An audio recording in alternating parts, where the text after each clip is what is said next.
What is going on, guys? I'm back on the mic today from Spectral Sound, and welcome to today's video. And in this tutorial, I'm going to show you how I remade the main growl from the song Watch Me by Megalodon. Here's the original track followed by my recreation.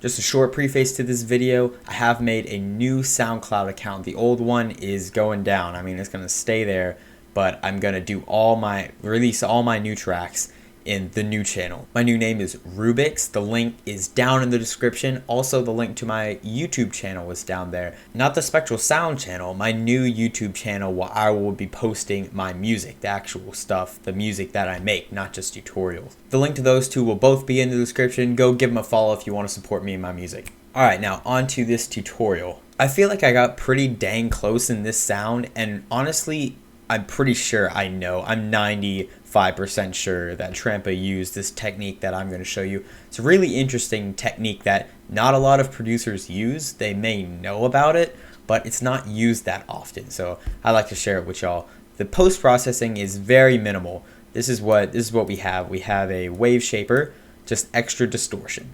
That's basically acting like a soft clipper at this point, but just a lot extra distortion. Just gives it a lot more power. EQ, I'm just kind of sculpting the sound here, you know, ducking certain frequencies, raising the really high frequencies. Just, like I said, just sculpts the sound and makes it nice.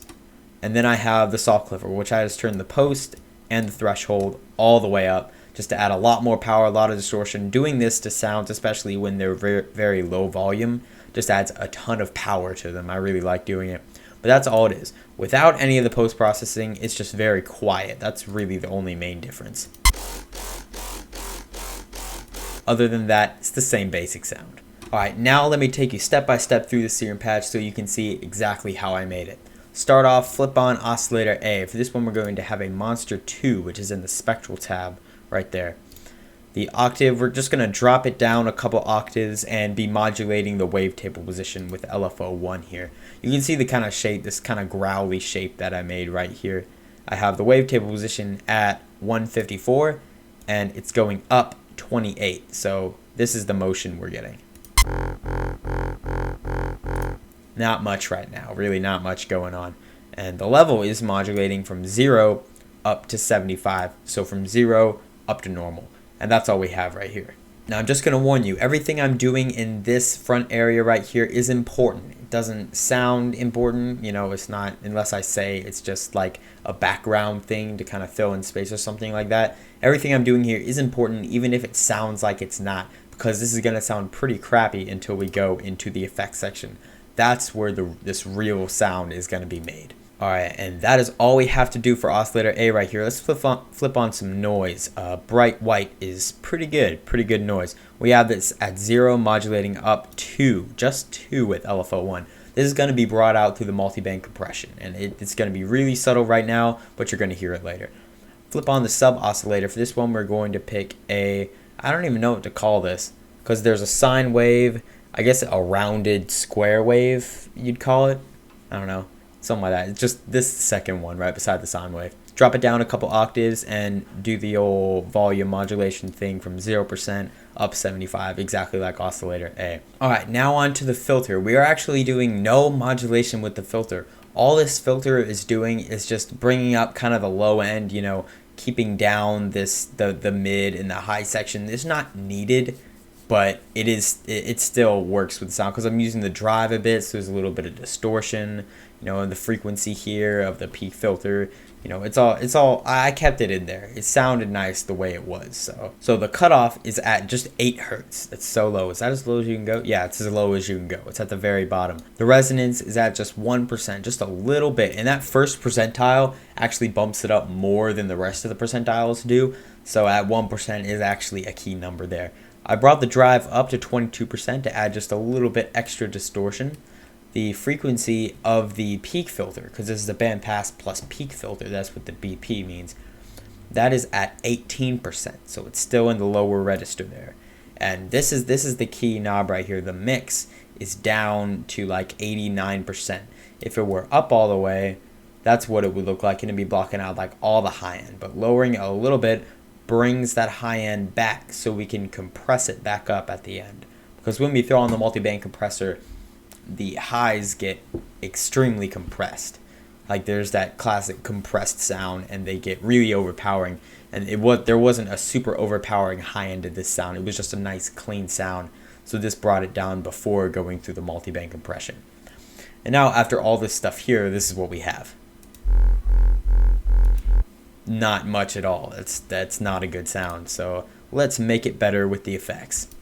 Flip on a hyper dimension. I didn't mess with any of these. The mix is at 30% to add a little more width and stuff, and the dimension, which I'm doing the normal dimension thing, 0%. Brought the mix up to like 30%. That's fine. Now this is what we have. Still not very good, but we have yet to get to the distortion. That's where the magic's gonna happen. For the compressor, flip on the multiband. The threshold is at negative 16.5, and everything else should be the same. Yeah, I don't have any gain on this one either. For the bands, the high band is at 149%. The mid band I just left at 100%, and the low band is also at 100%. So we're just bringing up those highs to, complement this dipping down with the filter. If you flip on LFO2, we're going to create this sort of shape with just a little bit of action there.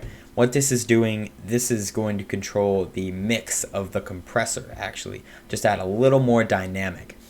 We're going to throw it all the way on the mix of the compressor, meaning the mix is all the way down and the modulation goes all the way up to 100%. Now this is what we have.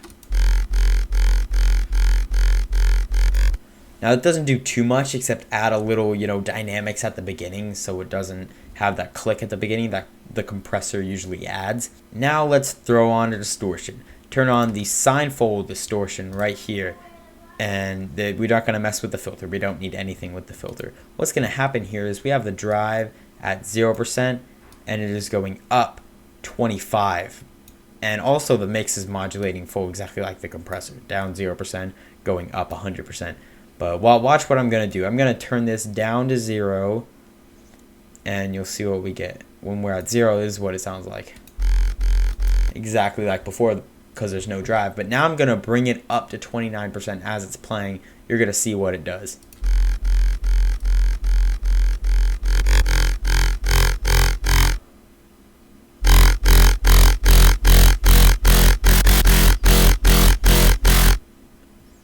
And suddenly we have something growly, something gritty, something bigger than we had before.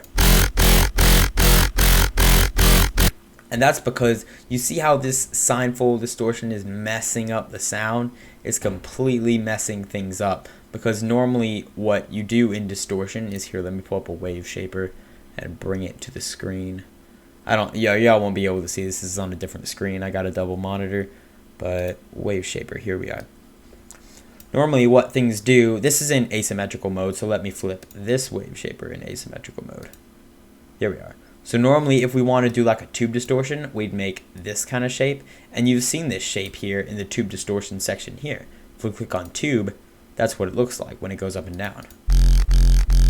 Obviously it's not doing it much because the drive is not up a lot. Yeah, you see it makes that kind of shape. So that's the same basic thing right here that we're making. We're making a tube distortion.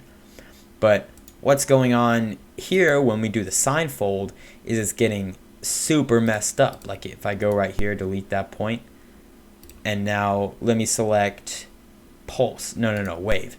This is what it's doing. It's making this kind of shape using that sine wave. And that's bending the waveform so much. It's just folding the waveform in on itself so many times. It's going up and down through the waveform and over and over and over, that it's just adds so many harmonics to the top and gets a super gritty sound if you're using a minimalistic wavetable like this, because it wasn't much at all before the Sinfold. And that's the key to making these really gritty sounds. Start with something that's like not much going on here, and then make it a lot by folding it in on itself that many times. And you don't even have to turn up the drive that high. I mean, it's only up 29%, but it is 29. That 29th percentile is key to this, because it'll get a different sound. You see when I move it just a little bit, everything shifts. And that's definitely key to how the sound sounds in the rest of the track. So 29%, that's what you got to use. Alright, now continuing on through the effects, we have a filter. This is an MG Low 6. The cutoff for this is at 7656 Hertz. There is no resonance and no drive at all. The FAT or FAT, I don't even know what to call it. What do you call it, guys? Comment if you know, because I'm confused. I don't want to sound stupid and call it the FAT knob if it's the FAT. I don't know if everyone else does that. And I'm not even sure exactly what it does. So if y'all know, let me know down there in the comments. You don't have to mess with the pan either. The mix is just at 60%.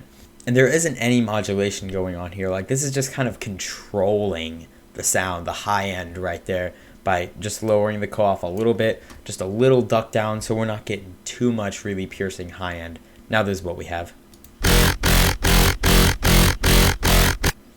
Awesome, sounding pretty nice. Throw on a phaser for this one. The rate is at 0% all the way down. The depth is also at 0%, and we're doing the classic motion here with the frequency. Using LFO2 this time. We have it modulating from 0 up 32. We have it modulating from 21 Hertz all the way up 32. So we're just getting this bottom range in this sort of motion. And it's really subtle because we're just mixing it in a bit. It's at 0% modulating up 75 with LFO2. Again, it's the same modulator here. I don't remember messing with this stuff, but I may have. The feedback is at 60% and just leave the phase at 180 right there. Alright, now on to a chorus. This chorus is very critical for getting the sound that we have here because it's so wide. Like, to make everything so wide and clean sounding, we're going to use the chorus for that. The mix is only at 50%. It's not all the way up. If it were all the way up, then we'd be getting just chorus, and that doesn't sound very full, so we won't use that. The rate is at 0.03 Hertz. Delay 1 is at 0.2, and delay 2 is at 1.2. So generally tight delays right here. The depth is at 20 milliseconds, and the feedback is very low at 10%. With the low pass filter, you can just turn that all the way up. Just unless you have it on the high pass filter, then you want to turn it all the way down. But I just have it on the low pass as it is by default. So have it all the way up there. And now this is the sound we got. All right, now it's a lot more wide. There's a lot more voices going on. It sounds a lot cleaner. Very full and so rich. Almost done here. Let's throw on an EQ. The first EQ shape we have here is just a little dip down at the bottom, and the one on the right is a high shelf. So for the frequency of this high pass here, that's at 28 Hertz, going up 42 with LFO1 modulation, and the Q factor is also being modulated from 27% going up 20. So we're getting the classic kind of high pass motion to add a little more vowel to the sound.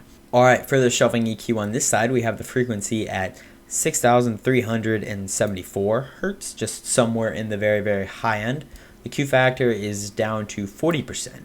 And the gain we are modulating from negative 3.2 going up 21. So we're just going up and down here. That just controls the high end a little more. I mean, it adds more high end at the top and brings it down in the lower part of this cycle. So we have just a little more modulation here. I didn't want to modulate the volume anymore because that didn't sound like the original track. So modulating this kind of works with the volume because the higher high end you have, the more velocity your sound kind of seems to have. So when you modulate this, it seems to add more velocity to the overall motion of the LFO. So now for the EQ, this is what we have.